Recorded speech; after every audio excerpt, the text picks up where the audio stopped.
Hi, I'm Roland Minton. These are some of my favorite math stories. In this episode, mathematics is repetitive. We'll look at different types of numbers and apply what we learned to some ideas of randomness. Let's start with a quick quiz. Randomly pick a number from 1 to 10. Even though the prompt did not require an integer to be picked, if you're like most people, you chose one. We humans are strongly biased towards nice counting numbers. Here's another bias. Most people will either choose 3 or 7. Not extreme, 1 or 10, or boringly in the middle, 5. Did you choose a 3 or a 7?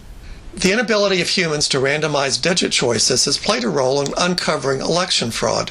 The last digit test looks at the last digit of recorded vote counts in local districts. If the last digits show an unusually large percentage of, for example, 3s or 7s, the numbers may have been invented by humans and not just recorded. Understanding that the random number does not have to be an integer, what would you pick as a random number between, say, 0 and 1? I might try pi over 4, but you're probably thinking of your number in decimal form. So let's take some time to learn about decimal representations of rational and irrational numbers. Rational numbers are numbers that can be written as a ratio of two integers, like 3 over 5 or 42 over 17. A number like pi over 4 that cannot be written as a ratio of integers is called irrational. Some irrational numbers show up in so many calculations that we give them names like pi or e. Others are related to integers through functions, like the square root of 2. A different way of distinguishing rational from irrational numbers is by their decimal representations. Rational numbers have repeating decimals, and irrational numbers do not. So, for example, 1/3 is 0.3333 forever.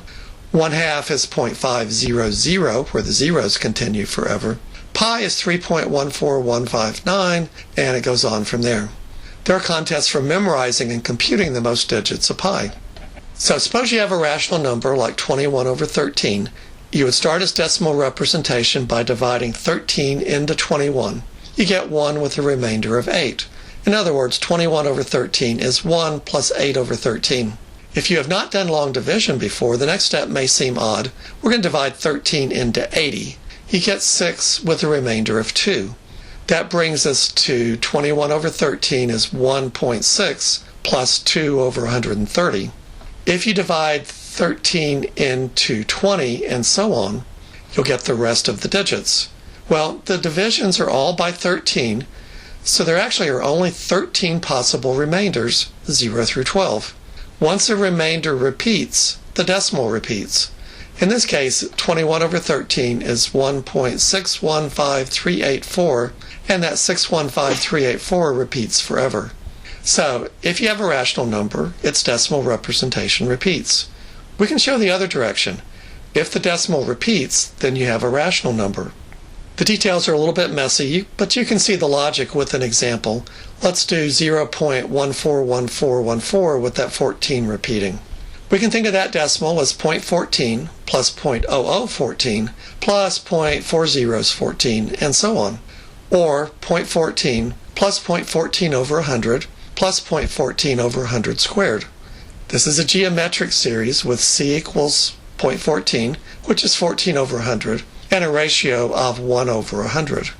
The sum is then c divided by 1 minus r. c was 14 over 100, r 1 over 100 on the bottom. And if you multiply everybody by 100, you've got 14 divided by 100 minus 1, or 14 divided by 99, a rational number. This idea generalizes because any set of repetitive digits will yield a geometric series with values of c and r that can be written as fractions. What does this tell us about picking a random number between 0 and 1? Let's approach the decimal form one digit at a time. Randomly choose the first digit. Maybe you choose 4. Then randomly choose the second digit. Maybe you choose 8. And continue on and on. You might pick more 3s and 7s than by true randomness, but what is the chance that you will get stuck repeating the exact same pattern over and over without ever changing? Not very likely, right? If you're not repeating digits, then you're constructing an irrational number. Of course, realistically, you'd get tired and maybe say the rest are zeros, but this is a thought experiment with infinite patience. In other words, with probability 1, 100%, your random number if it's truly random, will be an irrational number. Isn't that surprising? If you truly pick a number at random, it'll be irrational. This says, in some way, almost all numbers are irrational. Now, mathematics has a way of making this precise, but that will have to wait for a later episode. Meanwhile, we can explore some ramifications of this. What is the temperature outside right now? You'd have to believe it's an irrational number, right? Okay, does it matter that we usually round temperatures to an integer, or maybe add a couple of decimal digits? Well, the butterfly effect says yes. The slightest change in weather conditions can make a difference. Rounding might give us a bad weather prediction. Many of the most important computer models of processes use simulation. Large-scale interactions of molecules, financial projections, you may have seen a Monte Carlo projection, aerodynamic testing, and many other digital experiments rely on computer simulations. The simulations, in turn, rely on random number generators to simulate realistic variations. Although computers can retain many digits for calculations, the number is finite, and that means that the computer is always working with rational numbers. Trying to mimic irrational randomness with rational numbers is difficult.